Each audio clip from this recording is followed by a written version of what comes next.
बच्चों के साथ वक्त गुजारना वालिदैन की एक बहुत अहम जिम्मेदारी होती है। आज से 2 साल पहले मेरी बेटी उस वक्त 6 साल की थी। तो शाम को क्लिनिक बंद करके आमतौर पे अमेरिका में ख़ास तौर पे जो बच्चों के दिमाग और नफ्सियात के माहिर होते हैं, शाम में हमारा क्लिनिक बहुत ज़्यादा बिजी हो जाता है, क्योंकि सुबह में बच्चे स्कूल जाते हैं, फिर शाम में और दोपहर में एक्टिविटीज़ होती हैं। तो अक्सर औक़ात शाम को आप यूँ समझ लें कि 3 बजे से लेके देर शाम तक काफ़ी ज़्यादा पेशेंट होते हैं। लेकिन कोशिश हमेशा ये रहती है कि आप क्लिनिक को एक टाइम तक टाइम दें, और उसके बाद बच्चों के सोने से पहले कम से कम घंटा डेढ़ घंटा जो है कोशिश ये होती है कि उनके साथ वक्त गुजारा जाए। तो 2 साल पहले मेरी रूटीन ये होती थी कि तकरीबन 6 साढ़े 6 या 7 बजे तक क्लिनिक बंद किया और फिर घर गया, खाना बच्चों के साथ खाया, और उसके बाद बेटी मेरी उसको ब्रश करना और फिर उसको स्टोरी टाइम सुनाना, ये मेरी ज़िम्मेदारी होती थी उस वक्त, अभी भी करता हूँ। और हुआ क्या कि जब मैं अपनी बेटी को ब्रश करता था, तो वो कभी-कभार बल्कि अक्सर औक़ात ही मेरे चेहरे पे थूकती थी। और आपको पता है कि ये एक बहुत ही, मतलब आप यूँ समझ लें कि एक बदतमीज़ी समझी जाती है, कोई आपके चेहरे पे थूके। तो मैंने शुरू-शुरू में जो एक रवायती अंदाज़ होता है बच्चों की तालीम और तरबियत का, कि भई बच्चों को अगर आपने कोई चीज़ सिखानी है तो उनको आप मतलब कोई भी अगर वो कोई ऐसी बात करें या ऐसी कोई अमल करें कि जो बहुत ज़्यादा बदतमीज़ी की उसमें हो, तो बच्चों को समझाना चाहिए, उनको दुरुस्त करना चाहिए। तो उसी सिलसिले को रखते हुए मैंने क्या किया, मैंने अपनी बेटी को बताया कि जिस दिन भी उसने मेरे चेहरे पे थूका, तो उस दिन ब्रश करने के बाद फिर मैं उसके साथ टाइम गुजारता था, उसको कहानियाँ सुनाता था। कहानी की बुक्स हमने रखी हुई होती थी, 1 या 2 कहानियाँ उसकी वो होती थी, और ये उसका टाइम होता था। तो मैंने उसको बोला कि भाई जिस दिन भी आप ये किया, आपने थूका अगर मेरे चेहरे पे, तो उस वक्त उस दिन मैंने आपको स्टोरी नहीं सुनानी है। और मेरे ज़हन में ये भी चल रहा होता था कि देखो मैं क्लिनिक छोड़ के आया हूँ, अगर मैं क्लिनिक में 1-2 घंटा और लगा लेता, कुछ और पेशेंट ठीक हो जाने थे, और मैं अब सारा कुछ करके घर पे आया हूँ और इतना कोशिश कर रहा हूँ, और ये देखो इसको कुछ समझ ही नहीं आ रही। और दूसरा ये था कि इसको अब मैंने समझाना भी है। तो मुझे अभी भी याद है कि उस वक्त मेरी बेटी रोती थी, नहीं मुझे कहानी सुनाइए, मैंने कहानी सुननी है। और हमारा ये है कि बेटी का कमरा एक तरफ है उसी फ्लोर पे ही, और दूसरी तरफ मेरा कमरा है। तो अभी भी याद है कि बेटी अपने कमरे में रो रही होती थी, और मैं अपने कमरे में बैठा जो है वो अपने आप को समझा रहा होता था। मैंने हिम्मत नहीं हारी, मैंने और मजबूत होना है, और बेटी की ये जो रोना-धोना है इसकी उस पे नहीं आना, और उसको जो है ना ये सबक सिखाना कि ये चीज़ गलत है, और वो रोते-रोते सो जाती थी। कुछ अर्सा तक ये चला,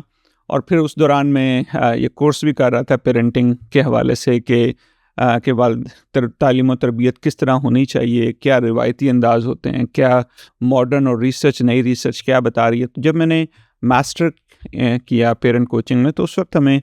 पता चला कि एक टर्म होती है जिसको हम बोलते हैं ghost in the nursery. Ghost in the nursery ये होता है कि वालिदैन जब हम छोटे थे, और उस वक्त जिस तरीके से हमें हमारी तालीम और तरबियत हुई, जब भी कोई बदतमीज़ी होती थी, वालिदैन सख्ती करते थे, और मारपीट भी होती थी। वालिदैन की बिल्कुल नीयत ठीक होती थी, और उनका यही होता था कि बच्चे इस गलत काम में ना पड़ें। तो वो सारी चीज़ें जब हम बड़े हो जाते हैं, अब डॉक्टर बन जाते हैं, तो हमारा दिमाग उसको भूल जाता है, लेकिन हमारा जो बॉडी होती है, जो हमारा जिस्म होता है, वो उसको याद रखता है। वो तमाम याददाश्तें हमारे जिस्म के अंदर यूँ समझ लें कि पेवस्त होती हैं। और जैसे ही आपका बच्चा या बच्ची को इस तरह की बात करता है या करती है कि जिससे वो बदतमीज़ी की हद में उसमें हो, या कोई ऐसी चीज़ कि जिससे जो बिल्कुल भी एक एक्सेप्टेबल ना हो, और तो उस वक्त आपको बग़ैर सोचे आपकी बॉडी जो है वो ओवर रिएक्ट करती है उस बच्चे को बिहेवियर के लिए। आपकी नीयत क्या होती है कि बच्चे को हमने सबक सिखाना है। क्यों? क्योंकि आप भी जब छोटे थे तो आपके वालिदैन ने भी आपको सबक सिखाने के लिए कुछ इस तरह की चीज़ें की थी। तो हम इसको बोलते हैं गोस्ट इन द नर्सरी, कि जब हम अपने बचपन के जिस तरीक़ों से हम पले बड़े हैं, वही तरीके जो सख्ती के जब हम अपने बच्चों को करने की कोशिश करते हैं, नीयत पहले वालिद उनकी भी ठीक थी, अब मेरी भी ठीक है, लेकिन जब हम ओवर रिएक्ट करते हैं और उससे हमारे बच्चे डर जाते हैं, सहम जाते हैं, रोते हैं, और हमसे दूर होना शुरू हो जाते हैं, तो उस वक्त हम उसको गोस्ट इन द नर्सरी बोलते हैं। तो जब मैंने ये पढ़ा, उसको काफ़ी ज़्यादा अपने मेंटर से, अपने प्रोफेसर से डिस्कस किया, तो फिर मुझे अंदाज़ा हुआ कि जब मेरी बेटी वो थूकती थी और ये एक बदतमीज़ और एक गलत हरकत थी और उसकी वजह से मैं कितना ज़्यादा ओवर रिएक्ट करता था। तो तो अब फिर मैंने सोचा कि अब ज़ाहिर बात है, बताना तो है, समझाना तो है कि भई ये तो गलत चीज़ है, ऐसे नहीं करना चाहिए। लेकिन उसकी जो स्टोरी का जो कहानी का टाइम था ना, वो उससे लेना, वो बहुत ही गलत चीज़ है, वो नहीं होना चाहिए था। तो फिर मैंने क्या किया,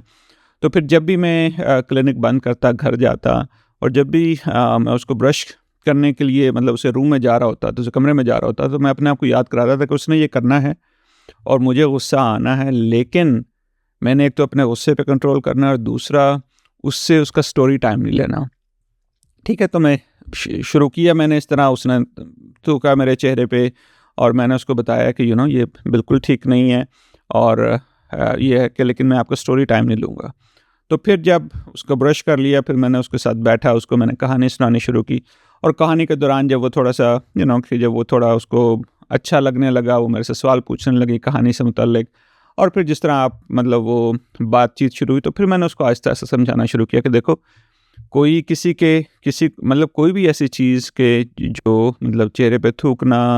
और इस तरह जो है ना वो बदतमीज़ी करना, ये मैंने उसको बताया कि ये ठीक नहीं है और इससे मुझे बहुत गुस्सा आता है। लेकिन कुछ भी हो, चाहे तुम जो भी कुछ करो, चाहे मुझे जितना भी गुस्सा आए, लेकिन जो मेरा टाइम तुम्हारे साथ है, उसका ताल्लुक तुम्हारे जो बदतमीज़ी के साथ नहीं है, ठीक है? तो कहने का मकसद ये है कि हमारा जो प्यार होता है अपने बच्चों के लिए, वो बच्चों की आदत के साथ, बच्चों की गलत और सही के साथ मुंसलिक नहीं होना चाहिए। हमारे बच्चों को ये पता हो कि भाई जितनी भी हम गलती कर लें, जितना भी हम हमारे से कोई गलत चीज़ हो जाए, हमारे वालिदैन का प्यार, उनकी मोहब्बत, उनका हमसे जो लगाव है उसमें कोई कमी नहीं आती है। अच्छा, आप सोचेंगे कि जब मैं अपने कमरे में था पहले, तो क्या मेरा उससे प्यार में कोई कमी थी? बिल्कुल नहीं थी। लेकिन उस वक़्त मेरी बेटी के ज़हन में, मैं आपको जो रिसर्च बताती हूँ वो चल रहा होता है कि शायद मेरे उसको ये समझ नहीं आ रही होती है कि भई मैंने तो सिर्फ़ ये किया था, उन्होंने ये स्टोरी टाइम क्यों ले लिया? क्या इसका ये मतलब है कि वो मुझसे प्यार नहीं करते? क्या इसका ये मतलब है कि वो मेरा ख़्याल नहीं रखते? क्या इसका ये मतलब है कि मैंने उनको नाराज़ कर दिया है? क्या वो सुबह को मुझसे राज़ी हो जाएँगे? तो आप ये सोचें तो सही, बच्चे के दिमाग में कितने सारे सवालात चल रहे होते हैं और ये अगर सवालात रोज़ाना की बुनियाद पर चल रहे होते हैं, तो बच्चा कितना डर के, खौफ़ के, सहम के गुज़र रहा होता है। क्योंकि बच्चे के दिमाग के काफ़ी वो हिस्से कि जिसने सही गलत की तमीज़ करनी होती, वो तो अभी पूरे बने ही नहीं होते हैं। और जब बच्चा अपने उसमें गुस्से में होता है, वो क्या कह रहा होता है, वो क्या कर रहा होता है, बच्चे को कुछ पता ही नहीं चलता है। और आप अगर उस वक़्त बच्चे को समझाने की कोशिश करें, उस वक़्त डाँटने की कोशिश करें, उस वक़्त सही गलत की तमीज़ करने की कोशिश करें, उस वक़्त उसको ये कहें कि अच्छा, अगर तुम अभी नहीं रुकोगे तो फिर मैं तुम्हें ये नहीं लेके दूँगा, हम वहाँ जो सालगिरह पे हमने जाना था वहाँ नहीं जाएँगे, हमने जो वो काम करना था वो नहीं करेंगे, तो फिर आप बच्चा समझने के वो और ज़्यादा आपे से बाहर हो जाता है, वो और ज़्यादा गुस्सा हो जाता है, वो और ज़्यादा वो जो है ना वो हावी होने की कोशिश करता है, नहीं, नहीं, नहीं ऐसा नहीं करना, ये नहीं करना। और आप भी फिर उसी में चलते रहते हैं, नहीं मैंने अपने बच्चे को समझाना है, उसको जो है ना ये जो गलत आदत है इससे छुड़ानी है। और आपको ये अंदाज़ा ही नहीं होता कि हमारा बच्चा हमसे दिन ब दिन दूर से दूर होता चला जाता है, जिसकी वजह से बच्चे के अंदर अपनी एहसास कमतरी पैदा होनी शुरू हो जाती है। बच्चा जो है वो अपने आप से, वालिदैन से तो वो नफ़रत नहीं कर सकता, वो अपने आप से नफ़रत करना शुरू कर देता है। उसको ये लगता है कि शायद मैं ही गलत हूँ, मेरे वालिदैन देखो क्लिनिक छोड़ के आ रहे हैं, मुझे इतना कोशिश कर रहे हैं और मैं कितना बुरा बच्चा हूँ कि जो है ना वो मुझे अपना कोई छोटी-सी बात होती है और वो मैं रोज़ ही कभी ये मसला कर देता हूँ, कभी वो मसला कर देता हूँ। क्योंकि ये जो बच्चे ने जो गलतियाँ करनी होती हैं ना, ये बच्चे सीखते ही ऐसे हैं। बच्चों की गलती करना यूँ समझ लें बच्चे की फ़ितरत में होता है, इंसान की फ़ितरत में ऐसा गलती करना है। लेकिन जब बच्चे होते हैं तो वो तो और ज़्यादा गलती करते हैं, क्योंकि उन्होंने तो अभी दुनिया नहीं देखी होती ना कि क्या सही है क्या गलत है, वालिदैन ने ही उनको समझाना है। लेकिन अगर हम उनको सही तरीके से नहीं समझाएँगे, तो फिर ये जो समझने और समझाने का अमल है, ये बाहर से तो किसी ने नहीं देना। ये फिर बच्चे का रुक जाता है, बच्चा खौफ़ में, डर में और सहम-सहम के रहना शुरू कर देता है। आप खुद बताएँ, खौफ़ और डर में कहाँ बच्चे की हौसला अफ़ज़ाई होनी है? कहाँ बच्चे की वो जो खुद एतमादी वो पैदा होनी है? कहाँ बच्चे में ये होना है कि भई जो मैं कह रहा हूँ, जो मैं सोच रहा हूँ वो ठीक है? तो इसलिए अगर हम ये चाहते हैं कि हमारे बच्चे बहादुर बने, हमारे बच्चे जो हैं वो उन्हें जो सही है और गलत है उसको वो उनके अंदर ये हिम्मत हो कि वो सही को सही और गलत को गलत कह सकें,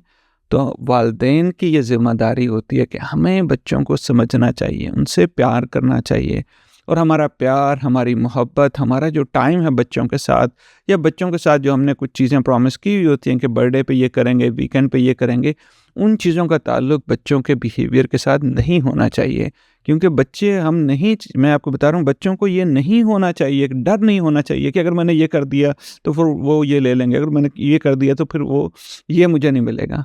बच्चों को समझाना ज़रूरी है, जैसे मैंने आपको बताया ना कि लेकिन समझाना उस वक़्त होता है कि जब बच्चा थोड़ा सुकून में हो। जब मेरी बेटी को मैं स्टोरी सुना रहा था, उस वक़्त मैंने उसको बताया है कि जो वो कर रही थी वो गलत है। उसको मैंने बताया है कि उसकी वजह से मुझे गुस्सा आ रहा है और उसको मैंने ये भी बताया, लेकिन उसके गुस्से की वजह से मैंने उसका मेरा जो उससे ताल्लुक़ है, मेरा जो उससे जो उसका टाइम है, वो मैंने ख़त्म नहीं करना। और मैंने उसको बताया कि भई जब मैं पहले ये करता था, जब मैं आपको स्टोरी नहीं सुनाता था, उसका ये मतलब नहीं था कि मेरे प्यार में कुछ कमी है या मैं आपका ख़्याल नहीं करता। सिर्फ़ बस मुझे उस वक़्त मैं ये सोच रहा था कि शायद आपको समझाने का वो अमल ठीक है, लेकिन मुझे ये आहिस्ता-आहिस्ता लग रहा था कि उससे दिन-ब-दिन आप भी दूर होते जा रहे हो, मुझे भी अच्छा नहीं लग रहा। तो इसलिए मैं अब ये करने की कोशिश कर रहा हूँ कि समझा रहा हूँ आपको कि आपकी किन-किन बातों से मुझे गुस्सा आता है, लेकिन ये भी बता रहा हूँ कि चाहे कुछ भी हो जाए, आपका और जो मेरा वक़्त है, आपका और जो मेरा ताल्लुक़ है, उस कोई भी दुनिया की कोई भी चीज़ उसमें कमी नहीं ला सकती। अपना बहुत सा ख़्याल रखें, अपने आराम से हमें ज़रूर आगाह करें और कोई भी आपका टॉपिक हो, कोई ऐसी चीज़ आपके बच्चों में कोई चीज़ ऐसी चल रही हो कि जो आप हमसे पूछना चाहें, तो ज़रूर हमें आप यूट्यूब पे, फ़ेसबुक पे, जितने भी प्लेटफ़ॉर्म हैं, वहाँ पे आप कमेंट्स करें। हमारे पेरेंटिंग विद डॉक्टर जी पे आप इंडिविजुअल मैसेज भी कर सकते हैं और हमारी कोशिश यही होती है कि हम जो भी हमें मैसेज मिलें, जो भी हमें लोग कमेंट करें, उसके ऊपर हम वीडियो बनाएँ या उसके ऊपर हम ब्लॉग लिखें। अपना बहुत सा ख़्याल रखें। अल्लाह हाफ़िज़।